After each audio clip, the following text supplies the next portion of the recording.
Hello, good morning, नमस्कार दोस्तों। स्वागत है आपका अपने चैनल निश्चय क्लासेस पे। आशा करता हूं आप लोग कुशल मंगल होंगे। 29 जुलाई की करंट अफेयर में आप सभी का हार्दिक स्वागत है। इसके साथ साथ पहले मैं आपको बता दूं कि आज 27 जुलाई की करंट अफेयर्स को हम फटाफट रिवाइज कर लेंगे।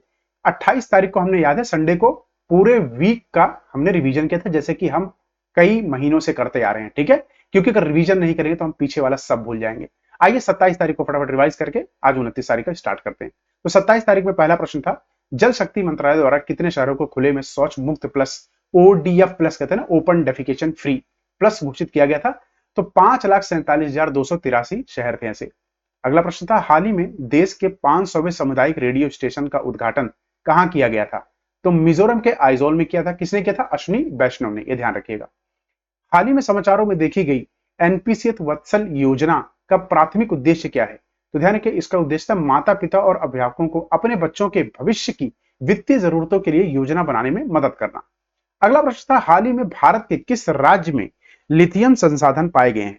तो ध्यान रखिएगा, कर्नाटक में हाल ही में पाए गए थे, लेकिन सबसे ज्यादा नंबर 1 पे कौन सा राज्य है जहां लिथियम है? जम्मू एंड कश्मीर। ये ध्यान रखिएगा।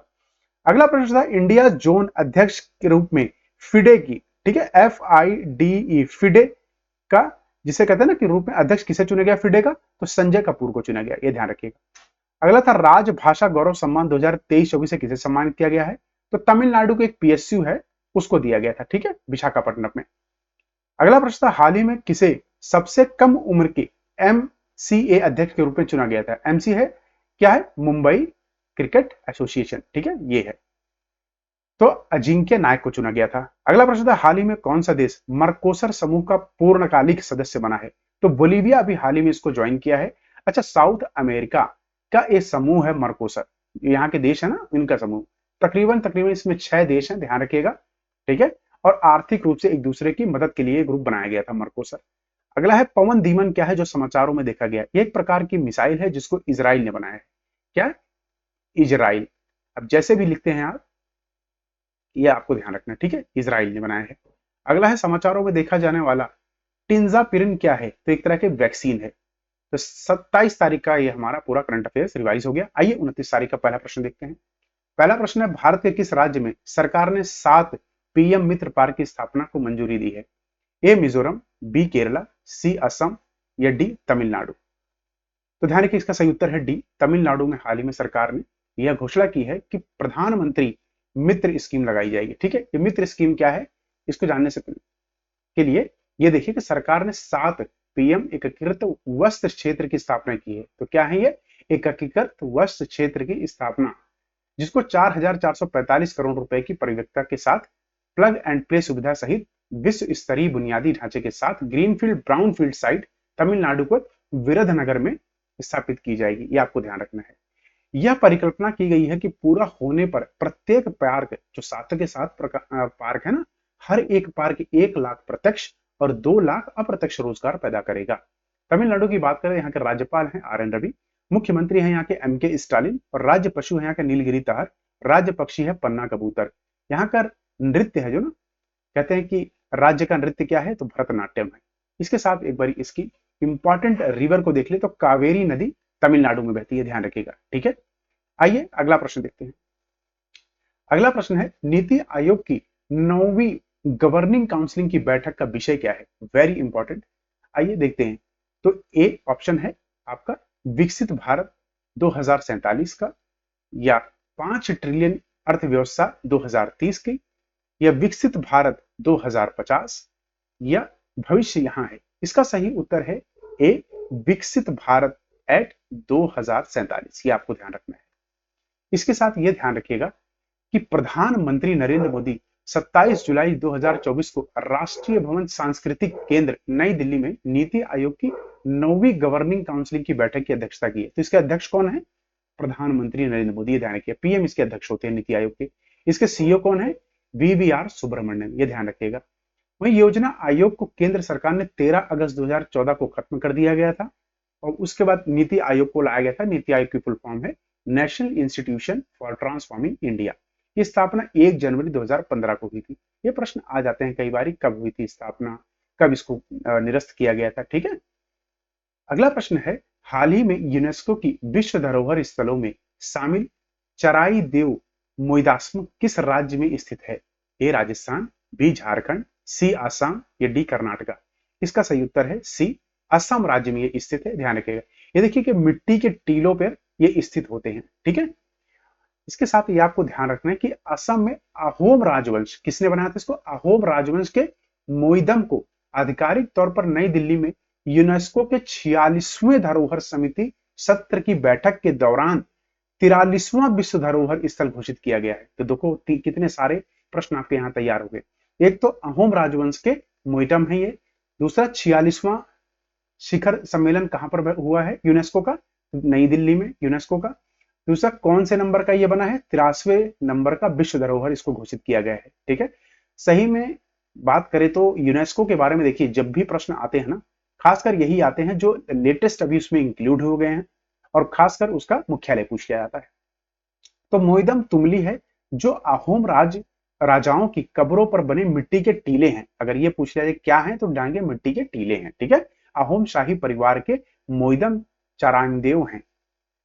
यह नॉर्थ ईस्ट की पहली सांस्कृतिक यूनेस्को साइट भी बन गई है साथ साथ में। वही यूनेस्को के डीजी कौन है? आंद्रे ओजेल। यूनेस्को की स्थापना 1945 में हुई थी।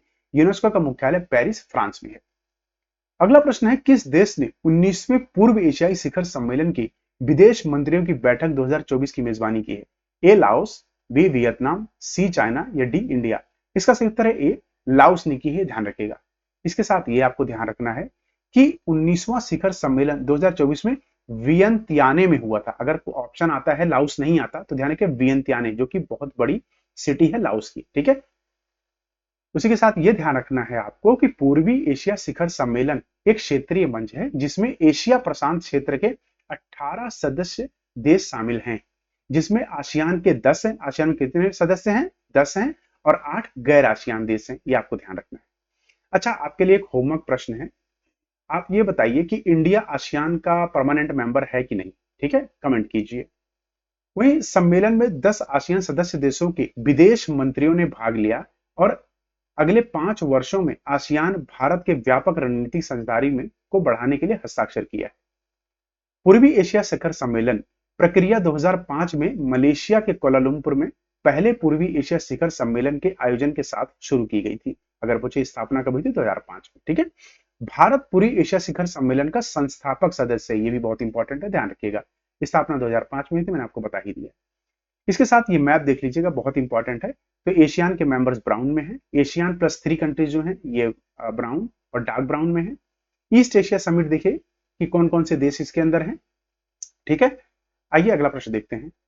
अगला प्रश्न है, हाल ही में किस देश ने एशियाई आपदा तैयारी केंद्र ADPC की अध्यक्षता ग्रहण की है? A China, B India, C Sri Lanka, D Singapore? इसका सही उत्तर है बी, इंडिया। ध्यान रखिएगा, भारत को भी मिली है। इससे पहले चाइना के पास इसकी मेजबानी थी। ठीक है, वहीं आपको यह ध्यान रखना है कि भारत ने चीन के बाद 2024-25 के लिए एशियाई आपदा तैयारी केंद्र ADPC की अध्यक्षता ग्रहण की है। यह कदम आपदा जोखिम में कमी और जलवायु लचीलापन में भारत के नेतृत्व पर आधारित है। अच्छा, ADPC ना ये यूनाइटेड नेशंस के कहने पर स्थापित की गई थी। कब की गई थी? 1986 में। ये ध्यान रखिएगा।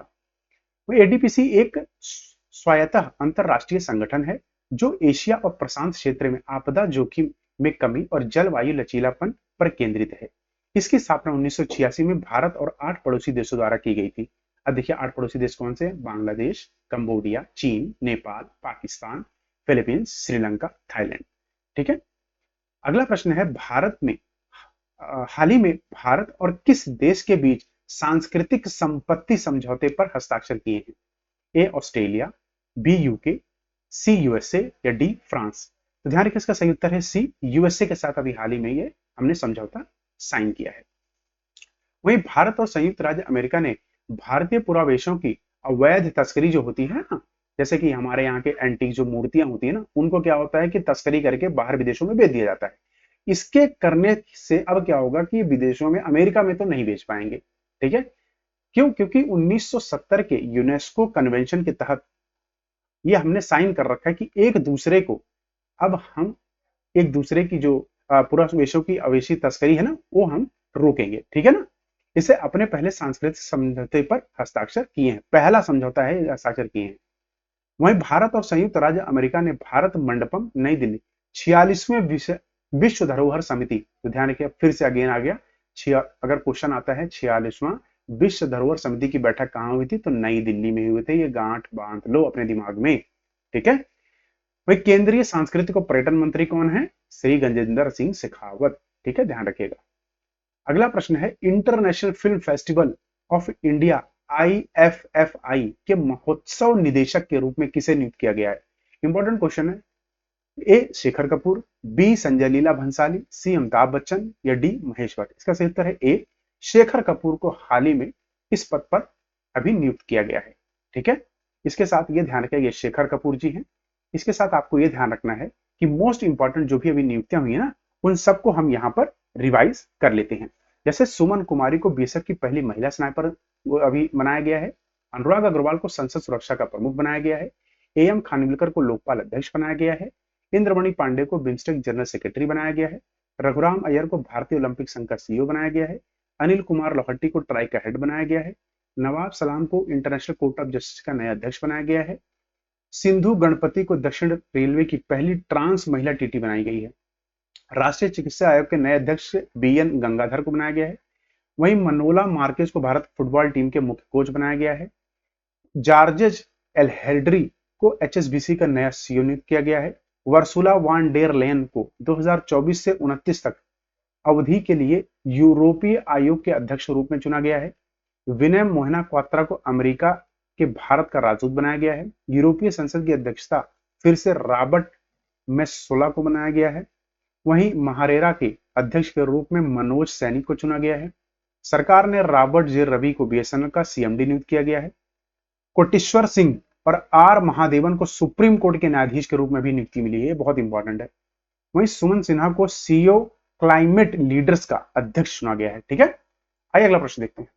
अगला प्रश्न है विश्व हेपेटाइटिस दिवस प्रतिवर्ष कब मनाया जाता है। A 26 July, B 28 July, C 30 जुलाई या D 21 जुलाई। इसका सही उत्तर है B 28 जुलाई को प्रतिवर्ष मनाया जाता है। देखिए ये हमारा लीवर है। हेपेटाइटिस जो होता है ना, लीवर से जुड़ी हुई बीमारियां होती है, ठीक है ना, चाहे हेपेटाइटिस A हो B हो, ध्यान रखिए लीवर इफेक्ट होता है इससे। इस बार थीम क्या है इसकी, ये भी बहुत इंपॉर्टेंट है। थीम है इट्स टाइम फॉर एक्शन। जो भी हम लोग बाहर का खाना वाना खाते हैं उसको खाना बंद कर दीजिए। ध्यान रखिए लीवर फैटी एक बहुत बड़ी बीमारी है जिसके बाद शुगर होता है, ठीक है, जिसे बोलते हो आप लोग डायबिटीज। आइए जुलाई के मोस्ट इंपॉर्टेंट डेज देख लेते हैं। जैसे 1 जुलाई को हम नेशनल डॉक्टर्स डे मनाते हैं। 6 जुलाई को वर्ल्ड जेनेसिस डे। 10 जुलाई को ग्लोबल एनर्जी इंडिपेंडेंस डे। 11 जुलाई को वर्ल्ड पॉपुलेशन डे। 14 जुलाई को बेस्टिल डे और इसे फ्रेंच नेशनल डे भी बोलते हैं। 15 जुलाई को वर्ल्ड यूथ स्किल डे। 17 जुलाई को world day for international justice. 18 जुलाई को इंटरनेशनल नेल्सन मंडेला डे। 20 जुलाई को इंटरनेशनल चेस डे। 22 जुलाई को नेशनल फ्लैग डे। 26 जुलाई को कारगिल विजय दिवस डे। 28 जुलाई को वर्ल्ड हेपेटाइटिस डे। 29 जुलाई को इंटरनेशनल टाइगर डे, ठीक है। अगला प्रश्न है इसरो ने एपोफिस शुद्ध ग्रह मिशन पर किस अंतरिक्ष एजेंसी के साथ सहयोग किया है। A CNSA जो कि चाइना की स्पेस एजेंसी है। B नासा जो कि USA की स्पेस एजेंसी है। या C ESA जो कि यूरोप की है स्पेस एजेंसी, ठीक है, या जाक्सा जो कि जापान की स्पेस एजेंसी है। इसका सही उत्तर है, ध्यान रखिएगा, C यूरोपियन स्पेस एजेंसी के साथ किया है अभी। अच्छा ये है क्या, तो ध्यान रखिएगा अभी एपोसिस एस्टेरॉइड, एस्टेरॉइड क्या होता है, जो ये ऐसे ऐसे पत्थर होते हैं ना बड़े बड़े, ये जब पृथ्वी की तरफ बढ़ते हैं ना, जो स्पेस में होते हैं इनको एस्टेरॉइड कहते हैं, और जब पृथ्वी की तरफ ये गिरते हैं इनको मीटियोर्स कहते थे, ठीक है ना। इसके साथ आपको ध्यान रखना है कि इसरो और ESO ने 375 मीटर के शुद्ध ग्रह एपोफिस का अध्ययन करने के लिए रामसेस परियोजना पर सहयोग किया है, ठीक है। परियोजना का नाम है रामसेस परियोजना।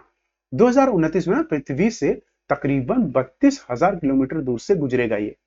वही रामसेस अंतरिक्ष यान का नाम है, ये भी आपको ध्यान रखा कि पूछ लिया जाए कि रामसेस क्या है, जो कि न्यूज में देखा गया है। वह शुद्ध ग्रह एपोफिस में संपर्क करेगा और इसका बारीकी से अध्ययन करेगा। यूरोपीय अंतरिक्ष एजेंसी में 22 सदस्य हैं।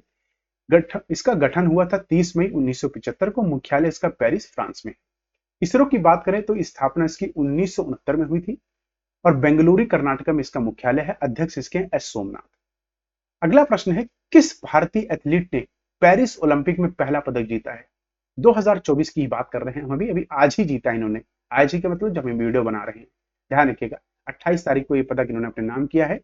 इनका क्या नाम है? ए मनु बाकर, बी गगन नारंग, सी पीवी संधू या डी शरद कमल।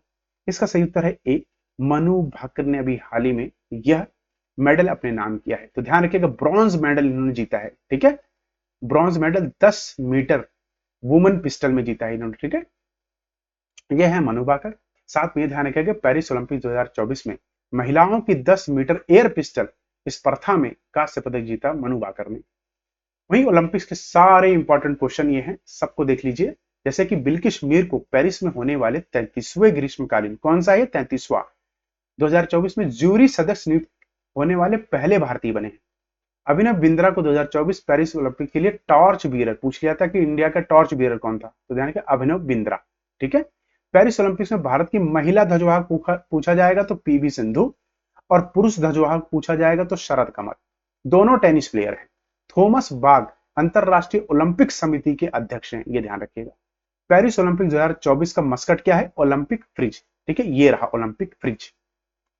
इसी के साथ यह संस्करण पूरा हुआ। जिसने पूरा संस्करण देखा उन सभी का तहे दिल से शुक्रिया, और जिन्होंने अधूरा देखा उन सबका भी शुक्रिया, क्योंकि कुछ तो नॉलेज ले गए। अगर मैंने आपके जीवन में 5% भी नॉलेज से कुछ प्रकाश डाला है, उजाला डाला है, तो कृपया कर चैनल को जरूर सब्सक्राइब करिएगा, शेयर करिएगा अपने लोगों से, ठीक है। दोस्तों से शेयर करेंगे वही असली दोस्ती है, पीठ पीछे तो सब लोग गालियां देते ही हैं, ठीक है। चलिए कल फिर मिलेंगे 30 जुलाई को, तब तक अपना ख्याल रखिए। जय हिंद, जय भारत।